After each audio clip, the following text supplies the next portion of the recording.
Have you ever felt lost, like you've drifted far from where you're meant to be? In today's video, we'll explore one of the most powerful and heartwarming stories in the Bible, the Prodigal Son. This story reveals the depth of God's love, forgiveness, and His desire to welcome us back, no matter how far we've wandered. Before we dive into this story of redemption, take a moment to subscribe to our channel and hit the notification bell. By joining our community, you'll stay connected as we uncover more life-changing lessons from God's Word. Don't miss the opportunity to deepen your faith and understanding. Let's begin. The Prodigal Son is a parable told by Jesus in Luke 15:11-32. It's a story about a father's unconditional love for his two sons, particularly focusing on the younger son who leaves home in search of freedom, only to find himself lost and broken. Yet, in his lowest moment, he discovers something incredible. The door to redemption is always open when we return to God. The story begins with a younger son who makes a bold and selfish request. In Luke 15:12, the son says to his father, "Father, give me my share of the estate." In essence, he's asking for his inheritance early, something that was traditionally given after the father's death. Despite the hurtful nature of the request, the father agrees and divides his property between his two sons. With wealth in hand, the younger son sets off for a distant country, eager to experience life on his own terms. He spends his fortune on reckless living, indulging in pleasures that offer only temporary satisfaction. But soon, his life takes a downward spiral. The money runs out, and a severe famine strikes the land. The once confident and carefree young man finds himself destitute, forced to take up work feeding pigs, an unclean animal in Jewish culture, which highlights how far he had fallen. In Luke 15:16 it says, "He longed to fill his stomach with the pods that the pigs were eating, but no one gave him anything." This paints a powerful picture of the emptiness he felt, not only physically, but spiritually and emotionally. He had chased after freedom, but instead found himself trapped in misery. In the midst of his despair, the younger son comes to a life-changing realization. Luke 15:17 says, "When he came to his senses, he said, 'How many of my father's hired servants have food to spare, and here I am starving to death?'" The son reflects on his father's kindness, even towards his servants, and realizes how far he has fallen. It's a moment of deep humility, as he understands that he left behind a place of security and love. He decides to return home, but not as a son. In his mind, he's no longer worthy of that title. He plans to say to his father, "I am no longer worthy to be called your son. Make me like one of your hired servants." The son's repentance is genuine, but his understanding of his father's love is incomplete. He thinks he has lost his place in the family due to his actions. This turning point in the story highlights the power of repentance, the moment when we recognize that life without God is empty.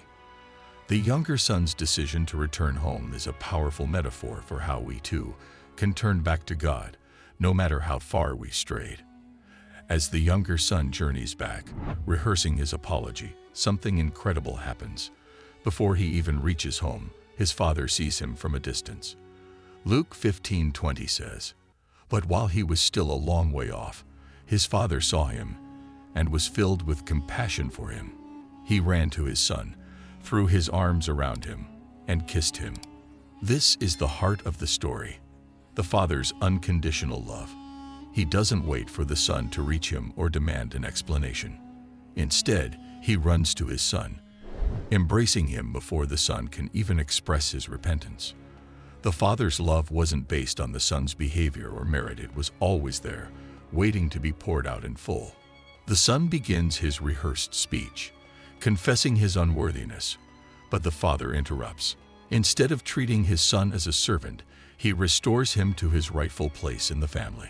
In Luke 15:22-24, the father says, "Quick, bring the best robe and put it on him. Put a ring on his finger and sandals on his feet. Bring the fattened calf and kill it. Let's have a feast and celebrate. For this son of mine was dead and is alive again. He was lost and is found." This scene is a powerful reminder of God's grace. No matter how far we have wandered, God's love is always ready to welcome us back with open arms. It's not about earning our way back into His favor. It's about accepting His forgiveness and love, which are freely given while the younger son's return is met with joy and celebration. The story takes a turn as we hear from the older brother. When he returns from the fields and hears music and dancing, he asks what's happening. Upon learning that his younger brother has returned and that their father has thrown a celebration, he becomes angry and refuses to join the party. In Luke 15:29-30, the older brother expresses his frustration. "Look, all these years I've been slaving for you and never disobeyed your orders. Yet you never gave me even a young goat so I could celebrate with my friends. But when this son of yours who has squandered your property with prostitutes comes home, you kill the fattened calf for him." The older brother's reaction reflects a different kind of lostness, the one fueled by pride and self-righteousness.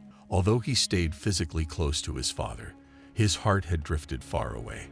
He couldn't understand why his father would show such grace and mercy to someone who had made so many mistakes.